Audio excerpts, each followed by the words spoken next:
final pasa que Paola Pejovec despide el noticiero últimamente con noticias de Luis Miguel solamente y enlaza con Cara a Cara. Estaba viendo en el calendario, Paola, que esto va a ser el 10 de marzo, cae domingo, así que te ganaste. Bueno, vamos a comenzar dándole la bienvenida, por supuesto, al presidente del Tribunal Constitucional, Ernesto Blume, a quien siempre le damos la bienvenida y le agradecemos la visita cada vez que el tribunal toma una decisión trascendente. ¿Cómo está, doctor Blume? Gracias por estar con nosotros una vez más. Buenas noches, más bien gracias por la invitación y aquí estamos para dialogar como lo hemos hecho en otras ocasiones. Fallo ciertamente trascendente, unánime, hay que destacarlo de manera especial, que le ha dicho al Congreso, oiga, el Poder Legislativo, su modificación del reglamento interno con respecto a lo que tiene que ver con la cuestión de confianza y la crisis total de gabinete no aplica. ¿Por qué se llega a esta decisión? En primer lugar, lo que hay que enfatizar desde mi punto de vista es que el Tribunal Constitucional ha demostrado una vez más su autonomía y su independencia y que está sobre la situación coyuntural y siempre pensando en cumplir con sus roles fundamentales, que es garantizar la vigencia de los derechos humanos y garantizar la primacía o vigencia de la Constitución como norma suprema de la República. Ha sido un debate amplio, un debate alturado, en donde todos los magistrados hemos expuesto nuestro punto de vista y hemos debatido cada detalle y al final hemos llegado a una decisión por unanimidad. Es decir, no hay votos singulares, no hay votos en contra. Hay fundamentos de voto que se van a conocer próximamente, que significa que algunos magistrados han considerado que además de las razones contenidas en la sentencia puede agregar otras o en alguna medida distanciarse o hacer algún énfasis especial. Pero en líneas generales ha sido una posición unánime y el Pleno me ha autorizado a, como lo hice esta tarde, a informar sobre el resultado de la votación porque es un caso de interés público, sin perjuicio de la publicación que va a ser el día 15, que se va a colgar en la página web del Tribunal Constitucional y se va a remitir además al Diario Oficial del Peruano para que se publique la sentencia y al día siguiente de la publicación en el Diario Oficial del Peruano digamos, la norma impugnada, en este caso el artículo pertinente del reglamento del Congreso, va a quedar sin efecto y esto significa que para el tribunal la decisión de establecer ciertos condicionamientos y limitaciones a la cuestión de confianza y a la potestad del presidente establecida en el artículo 134 de la Constitución, era limitativa. Es decir, hemos detectado un exceso por parte del Congreso que hemos corregido mediante esta decisión. Porque para el tribunal hay dos problemas. Y esto lo adelanto en términos generales, pero se van a conocer los detalles al publicarse la resolución. Un tema es un aspecto formal y otro es un aspecto de fondo. Digamos que sobre el tema del aspecto formal se ha considerado algunos aspectos que realmente son bien importantes de cara a que en el Estado constitucional peruano tenemos que fortalecer los roles de los órganos constitucionales y tenemos además que pensar en que cada institución cumpla con las reglas democráticas a cabalidad. Hemos detectado que la exoneración de dictamen y el déficit de deliberación ha sido un tema que nos ha parecido que no se condice con el carácter deliberativo, sobre todo en un Congreso unicameral en donde debe darse amplia oportunidad a todos, y la ausencia de segunda votación al tomar esta decisión vician de inconstitucionalidad formal la modificación. Ahí quisiera detenerme un segundo. Acá estamos hablando, usted está describiendo muy bien que esto pues se aprobó de una manera, digamos, ligera dentro del Congreso, sobre todo para la trascendencia de lo que estaba haciendo. El fallo del tribunal cuestiona tanto la forma como el fondo. O sea, no solamente la forma acelerada mediante la cual se aprobó, sino el fondo mismo. Se queda en la forma. Así es. Y respecto al fondo mismo, lo que ocurre es que en el sistema constitucional peruano hay una distribución del poder político entre órganos de rango constitucional. Poder Ejecutivo, Poder Legislativo, Poder Judicial, Contraloría General de la República, Tribunal Constitucional, etcétera. Y la Constitución ha diseñado un sistema de compensación e intercontrol del poder para evitar exceso de poder y abuso de poder. Yo te controlo, tú me controlas. Así es. Entonces, un mecanismo de control que tiene el Poder Ejecutivo respecto del Poder Legislativo está en la cuestión de confianza.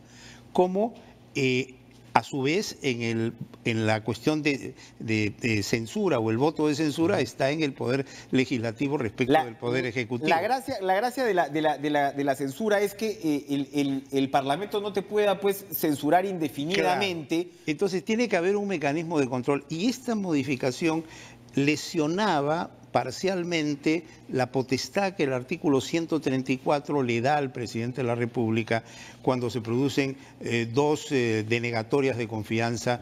¿Y por qué? Porque cuando esta modificatoria dice, si el Congreso rechaza la cuestión de confianza formulada por el Premier, el nuevo gabinete deberá estar integrado por nuevos ministros, no pudiendo ser incluido ninguno, cuando eso no dice la Constitución. Claro. La Constitución dice que hay un nuevo gabinete que puede estar integrado por ministros del anterior gabinete. Iba contra la propia Constitución Entonces, ¿cómo el reglamento del Congreso? ¿Cómo un reglamento limita una potestad constitucional? Nadie discute que el Congreso de la República está habilitado para dictar su propio reglamento, pero respecto a sus funciones. Pero el Aquí se estaba excediendo. Claro, porque estaba limitando una competencia que tiene el Poder Ejecutivo y el Presidente de la República en términos específicos respecto del Congreso. Porque la motivación de esto, si bien no hay ley con nombre propio, esta ley tenía nombre propio en el sentido que se pretendía, ¿no?, de ciertos grupos políticos decir que la censura del gabinete Zavala no había sido tal, porque habían ministros que repitieron el plato.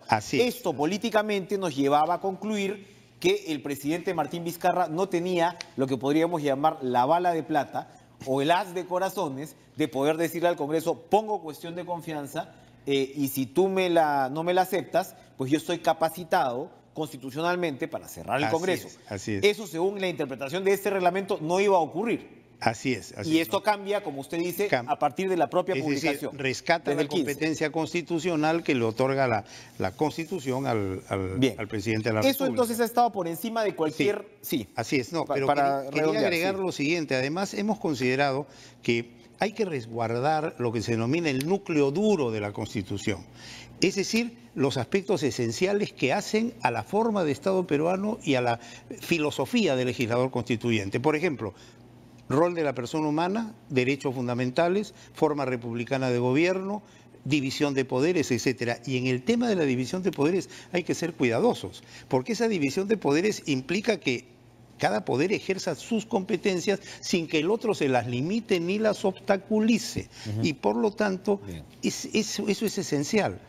Y hemos desarrollado lo que es la división de poderes y los principios que inspiran la división de poderes. Por ejemplo, principio de separación de poderes propiamente dicho, balance de poderes, cooperación entre poderes, principio de solución democrática. Es decir, hemos desarrollado en extenso para que quede claro para el país cuál es la lógica de la Constitución. Nosotros decimos técnicamente del legislador constituyente. ¿Por qué? Porque es el legislador que aprueba la Constitución en representación del pueblo. Muy bien. Ahora, ahí hay dos puntos. Se nos acaba el tiempo, pero hay dos puntos que yo quería tratar. Uno es, la bancada de Peruanos por el Cambio ha dicho, bueno, esto cambia el referéndum porque el presidente había expresado su oposición a la bicameralidad tal como la había presentado el Congreso.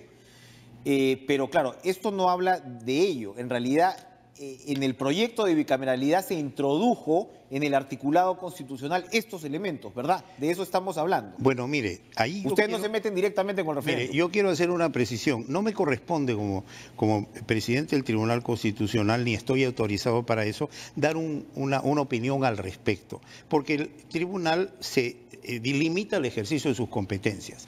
No hace opiniones políticas ni piensa digamos, opina sobre las alternativas o las situaciones eventuales que se puedan producir. Esta sentencia, a partir del día siguiente de su publicación, deja sin efecto esa modificación del reglamento del Congreso.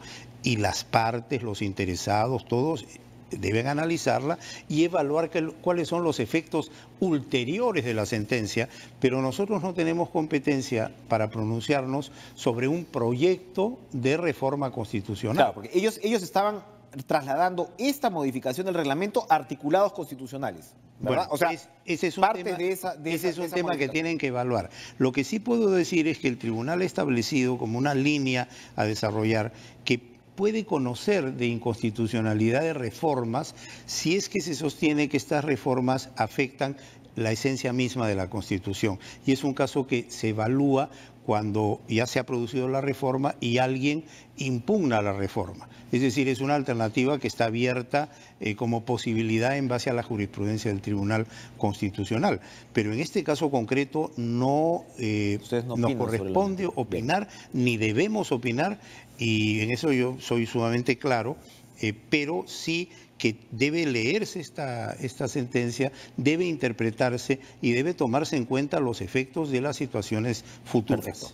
Segundos, ¿está usted considerando que se sigue abusando de la figura de la detención preventiva como lo ha expresado antes en el Perú o no?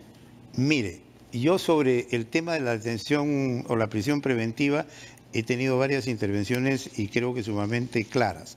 Hemos establecido estándares y esos estándares deben ser cumplidos y son no solamente recomendaciones, como algunos consideran, sino obligaciones para los operadores de justicia, porque así lo señala un artículo expreso del título preliminar del Código Procesal Constitucional, que dice que la interpretación del tribunal sobre los alcances, contenido y aplicación de las normas es de obligatorio cumplimiento para jueces, fiscales, etcétera. Y por lo tanto, esas pautas son de obligatorio cumplimiento y deben ser cumplidas. Y en otras oportunidades nos hemos referido ya al detalle de inclusive la última sentencia que dictamos. Bueno, estaremos entonces atentos a lo que sea una eventual nueva decisión del Tribunal Constitucional. Gracias, doctor. Cómo no, gracias a por usted. acompañarnos, como siempre, muy aclaratoria su participación. Vamos a una pausa y bueno, sigue, en fin, hay mil temas que tienen que ver con Fiscalía, con Keiko Fujimori, con la corrupción, con el congresista Miguel Castro, con lo que se viene con todo este megaproceso, podríamos decirle, y vamos a tratar de encontrar algunas respuestas importantes con el procurador anticorrupción Amado. No se vaya.